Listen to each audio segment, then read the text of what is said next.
हर हर Mahadev. Sir, आज की कथा भगवान भोलेनाथ के छठे ज्योतिर्लिंग बाबा भीमाशंकर की। यह कथा भी दशानन रावण के परिवार से संबंधित है। सह्याद्री पर्वत पर भीमासुर नाम का एक राक्षस रहता था। असुर के माता का नाम कर्कटी तथा पिता का नाम कुंभकर्ण था।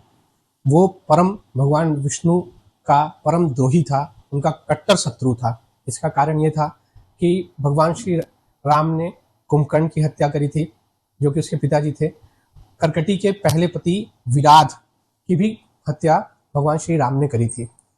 इसी कारण से वो भगवान श्री हरि का बहुत ही कट्टर शत्रु था। भगवान श्री हरि विष्णु से बदला लेने का निश्चय करके उसने ब्रह्मा जी की बहुत ही घोर तपस्या करी।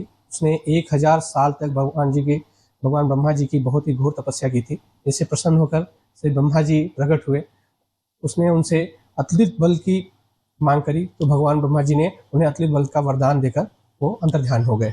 इसके ब्रह्मा जी से वरदान प्राप्त करके वो अपनी माता कर्कटी के पास पहुंचा तथा वहां से भगवान विष्णु को हराने के लिए वहां से वो तत्पर हुआ। आसपास के सभी राजाओं को पराजय करने के बाद उसने देवताओं को भी युद्ध में पराजित कर दिया। उसके बाद शिव पुराण में यहाँ भी लिखा हुआ है कि उसने श्रीहरि को भी युद्ध में पराजित कर दिया। उसके बाद कामरूप क्षेत्र में पहुंचा, वहां पर भी उसने आक्रमण करके वहां के धर्मप्रिय राजा सुदक्षिणा को भी उसने पराजित करके तथा उसे अपने बंदी गृह में डाल दिया।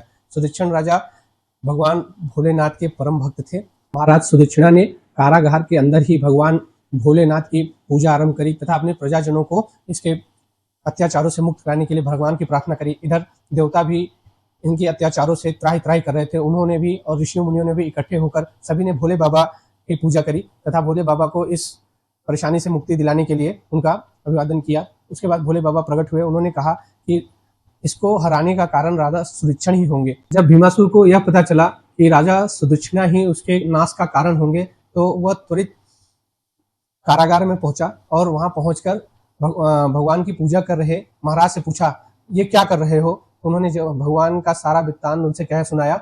इसके बाद क्रोध में आकर उसने अपनी तलवार से उसे तथा उस शिवलिंग को खंड करने के लिए अपनी तलवार उठाई। वह तलवार उनकी शिवलिंग तक पहुंची न थी कि अचानक उसमें से एक रोशनी उत्पन्न हुई। प्रभु ने उसका प्रणाम कर दिया।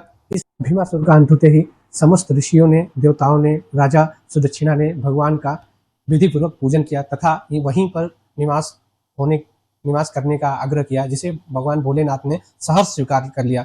तब से वह जगह भीमाशंकर ज्योतिर्लिंग के नाम से विख्यात हुई। भीमाशंकर ज्योतिर्लिंग भीमा नदी के किनारे सह्याद्री के पर्वतों में बसा ज्योतिर्लिंग है, जहां दर्शन करने से लोगों के दुख, पाप, रोग सभी नष्ट हो जाते हैं। हर हर महादेव।